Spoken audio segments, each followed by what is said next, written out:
कैसे हैं आप सब लोग। Beautiful success story. आज की जो सक्सेस स्टोरी है वो बहुत ही डिफरेंट है। इन्होंने सारे मैनिफेस्टेशन के मेथड कर लिए और फाइनली इन्होंने गिव अप कर दिया। इनको जिस दिन लगा कि ये चीज काम नहीं करती, उसके 24 घंटे के बाद में ही इनके दो मैनिफेस्टेशंस एक साथ पूरे हो गए। चलो देखते हैं।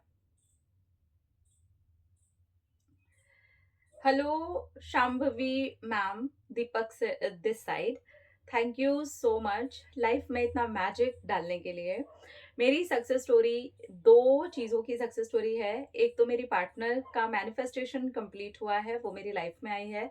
और दूसरा मेरा सीए का मैं एग्ज़ाम दे रहा था, जिसके चांसेस ऐसे लग रहे थे कि मैनिफेस्टेशन तो कंप्लीट नहीं होगा, क्योंकि चीज़ें बहुत ज़्यादा नेगेटिव जोन में जा रही थी। मैं बहुत ज़्यादा नेगेटिव था, लेकिन मेरा एग्ज़ाम अच्छा हुआ था, पर पता नहीं क्यों नेगेटिविटी ने मुझे घेरा हुआ था। और यही होता है, जब हम बहुत ज़्यादा नेगेटिव होते हैं तो पॉजिटिव होने वाली चीज़ों को भी हम सिर्फ नेगेटिव ही लेते हैं। यही मेरा एक्सपीरियंस था और मैंने ऐसा शायद ही कोई मेथड हो जो ना किया हो। आपके चैनल से फॉलो करके जितने भी चैनल लॉ ऑफ अट्रैक्शन के वीडियोस बनाते हैं, मैंने सब कुछ कर दिया था। ऐसा कोई मेथड नहीं बचा था जो मैंने नहीं किया। अब आप समझ जाओ कि कितना ज़्यादा डेस्परेट होऊंगा मैं अपनी पार्टनर के लिए भी और अपने एग्ज़ाम के रिजल्ट के लिए भी। मेरी पार्टनर के साथ मेरा ब्रेकअप 1.5 साल के झगड़े के बाद में हो गया था। 2 साल जब पुरानी बात है, हम दोनों के बीच में बहुत ज़्यादा लड़ाइयाँ होने लगी और मिसअंडरस्टैंडिंग इतनी ज़्यादा बढ़ गई, इनसिक्योरिटीज़ इतनी ज़्यादा बढ़ गई, हम दोनों एक दूसरे को लेके कुछ ज़्यादा ही पोजेसिव हो गए थे। और इस वजह से नेगेटिविटी का लेवल अप था। इतना अप था जितने लेवल अप पर आज तक वीडियो भी नहीं बने होंगे। उससे ज़्यादा हमारा नेगेटिविटी का लेवल अप था। अच्छे से लिखा है आपने, थैंक यू। लेवल अप था। मैं बहुत ज़्यादा ही नेगेटिव हो गया था और मेरी पार्टनर भी बहुत ज़्यादा नेगेटिव हो गई थी। फाइनली बहुत गंदी गंदी लड़ाइयों के बाद में एक टाइम ऐसा आ गया कि हम दोनों एक दूसरे से अलग ही हो गए। इसके बाद शुरू होता है मैनिफेस्टेशन का सिलसिला। सारी की सारी टेक्निक लगा दी कि आएगी आएगी, मैसेज करेगी, खुद कॉल करेगी, सब कुछ करेगी, लेकिन कुछ भी नहीं हुआ। ना वो आई, ना उसने कोई कॉल किया, ना उसने कोई मैसेज किया। इसके बाद मेरे एग्ज़ाम की बारी आती है, जो कि पहले क्लियर नहीं हुआ था, फेल हो चुका हूँ। और उसके बाद में अब भी नेगेटिविटी इतनी ज़्यादा थी मेरे सर पर मैंने एग्ज़ाम की तैयारी बहुत अच्छे से की थी। मैनिफेस्टेशन को साइड हटा करके मेरी तैयारी सच में बहुत ज़्यादा अच्छी थी। और क्योंकि पहले का भी थोड़ा नॉलेज था और आपकी एक वीडियो में मैंने ऐसी बात सुनी थी जिस चीज़ ने मुझे बहुत ज़्यादा बूस्ट दे दिया था कि अगर आप फेल हो भी चुके हो तो पिछली प्रिपरेशन भी तो आपके साथ चल ही रही है। इस चीज़ ने सचमुच में मुझे बहुत हेल्प करी और वो पिछली प्रिपरेशन और अभी की प्रिपरेशन, जो कि बहुत ज़्यादा हाई लेवल पर मैंने की थी, अब जो प्रिपरेशन का लेवल अप था वो इतना अप था कि शायद ही लेवल अप पर इतने वीडियोस ना बने हों जितना मेरा प्रिपरेशन का लेवल अप था। लेकिन अंदर से नेगेटिविटी बहुत ज़्यादा बढ़ी हुई थी। अपनी पार्टनर को लेकर के भी नेगेटिव था मैं, क्योंकि वो और मैं साथ में ही सीए की प्रिपरेशन कर रहे थे और साथ में ही पढ़ाई भी कर रहे थे। तो एक दूसरे को देखना, मिलना जुलना, ये सब कुछ चलता था, लेकिन इतना नेगेटिव कि एक दूसरे को दुश्मन की नज़रों से ही देखते थे। अब आती है रिजल्ट की बारी, जो कि दोनों चीज़ें एक साथ ही मेरी कंप्लीट होती हैं। मैंने ये डिसाइड किया कि भाड़ में जाए सब, भाड़ में जाए लॉ ऑफ अट्रैक्शन, भाड़ में जाए सारी की सारी टेक्निक्स।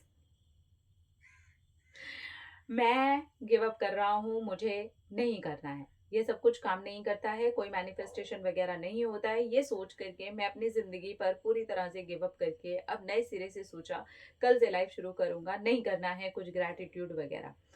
अब जो दूसरा दिन शुरू होता है उसके 3 बजे मेरी पार्टनर का कॉल आता है किसी और नंबर से और वो कॉल करके मुझे बताती है कि मैं पास हो गया हूँ। वो मुझे ऐसे बोलती है, ए पागल तू पास हो गया है।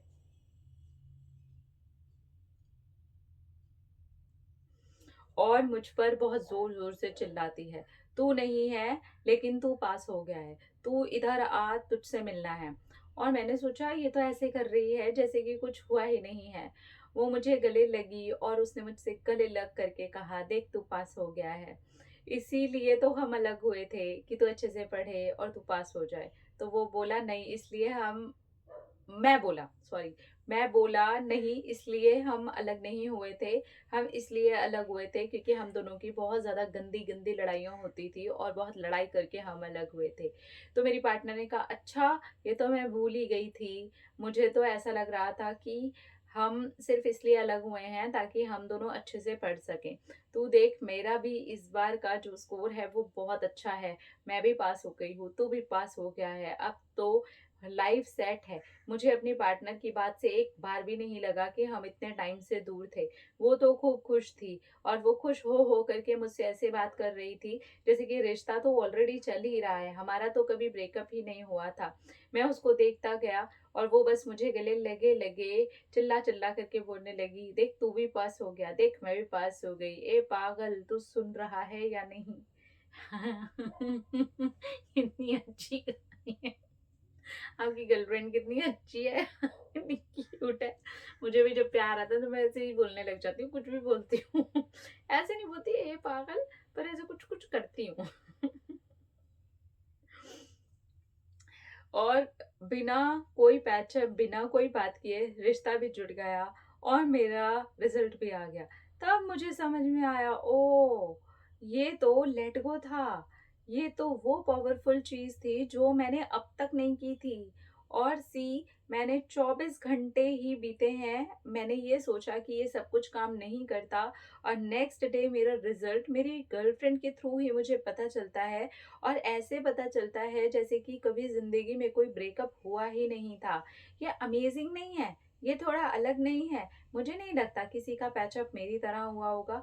मुझे ये भी नहीं लगता कि मेरी गर्लफ्रेंड जैसी किसी की गर्लफ्रेंड भी होगी क्योंकि वो थोड़ी-सी अटपटी हरकतें करती है और इसकी इसी अटपटी हरकतों की वज़ह से हमारी बहुत ज़्यादा लड़ाई होती थी और इसी अटपटी हरकतों की वज़ह से आज हमारा पैचअप भी हुआ है। तो आई लव इसकी अटपटी हरकतें। Thank you. Thank you. बहुत सारे बार इन्होंने नीचे thank you, I love you, thank you, I love you, thank you, I love you लिखा है।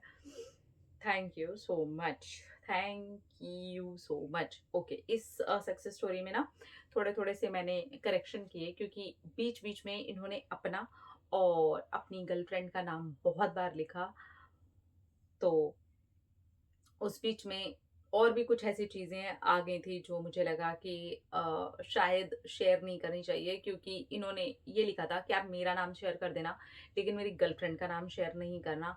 तो उस चक्कर में काफ़ी ज़्यादा करेक्शन करने पड़ी, जहाँ पर इनका और इनकी गर्लफ्रेंड का नाम साथ-साथ में था ना, तो मैंने वहाँ से सब दोनों नामों को रिमूव किया है। ये एक करेक्शन करनी पड़ गई थी मुझे और ऊपर से इन्होंने जो शीट भेजी थी ना मुझे, उसको भी इन्होंने बोला था कि मैं आपको ये नहीं दे रहा हूँ शेयर करने के लिए क्योंकि उसके अंदर एक फेल वाली शीट है जो पिछली बार आई थी और पास वाली शीट है और उसी बीच में इन्होंने बहुत सारे फोटोज़ के साथ में एक्चुअली सक्सेस स्टोरी भेजी थी, इस वज़ह से उसको करेक्ट करना पड़ा। मैं इसलिए क्लियर कर रही हूँ क्योंकि जब करेक्शन करनी पड़ती है ना, तो कभी-कभी चीज़ें थोड़ी-सी आगे-पीछे हो जाती हैं, जो कि अगर आप भी मेरी सक्सेस स्टोरी सुनेंगे ना, तो आप नोटिस करेंगे इसमें कुछ चीज़ें थी, जहाँ पर से मैंने आपका, आपके पार्टनर का नाम निकाला है। आपके जो रिज़ल्ट का आपने फेलियर वाला भी लगाया हुआ था, वहाँ पर वो भी मैंने निकाला है। आपने सक्सेस स्टोरीज़ के बीच में कुछ प्राइवेट ऐसे लड़ाई थी, जिसके बारे में आपने बोला कि ये लड़ाई आप शेयर नहीं करना चाहते, लेकिन आपने लिखी थी, तो वो भी मैंने हटाई हैं। तो इसलिए बहुत ज़्यादा करेक्शन था भाई, जो आप नहीं चाहते हो ना कि आप शेयर नहीं करना चाहते हो, उन चीज़ों को ऐड मत करो क्योंकि सीरियसली उसके करेक्शन में बहुत टाइम लग जाता है। मुझे कम से कम आपकी स्टोरी को करेक्ट करने में ही 1 से डेढ़ घंटा लग गया क्योंकि मुझे वो सब कुछ पढ़ कर के रिमूव करना पड़ा, जो चीज़ें आप नहीं चाहते थे क्योंकि आपने लिखा और बाद में ये भी लिखा कि आप ये शेयर नहीं करना चाहते, मैं ये शेयर ना करूँ लोगों के साथ, तो वो थोड़ी दिक्कत होती है। इसलिए आप सब लोगों को रिक्वेस्ट करूँगी, जब भी आप सक्सेस स्टोरी शेयर कर रहे हैं ना, वो चीज़ें ऐड मत कीजिए जो आप नहीं चाहते कि मैं उसे ऐड करूँ। जैसे इन्होंने कहा मेरी पार्टनर का नाम आप शेयर नहीं करना, लेकिन अपने नाम के साथ बहुत सारी जगह इन्होंने अपने पार्टनर का नाम लगाया, तो वो जब फ्लो में पढ़ते हैं ना, तो दिक्कत आ जाती है। फ्लो में अगर मेरे मुँह से निकल गया, तो वो सब कुछ रीशूट करना पड़ेगा। तो इसलिए मैं पहले करेक्शन करके बैठी थी, क्योंकि स्टोरी काफ़ी ज़्यादा इनकी लंबी थी।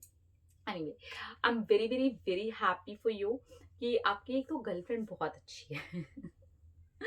उन्होंने लड़ाई को इतना बड़ा मुद्दा नहीं बनाया, उन्होंने खुद ही पैचअप किया और आपने जितने भी मेथड, क्योंकि आपने यहाँ पर भी लिखा है कि आपने सभी मेथड कर दिया, सब जगह से फॉलो करके कर दिए। तो जैसे ही आपने ना गिव अप किया, यानी कि आपने छोड़ दिया चीज़ों को कि छोड़ो यार मुझे नहीं करना। आपने देखा आपने दोनों ही मैनिफेस्टेशंस को कंप्लीट कर लिया। इसलिए मैं बोलती हूँ let go is really powerful. आप जैसे ही छोड़ते हैं, आप वैसे ही मैनिफेस्ट करते हैं और ये ऑलरेडी हमने बहुत सारी सक्सेस स्टोरीज़ के अंदर देखा भी है। ठीक है? अपना रखिए ख्याल, अपने आप से कीजिए ढेर सारा प्यार ताकि आप अट्रैक्ट करें ढेर सारा प्यार। I love you. टाटा।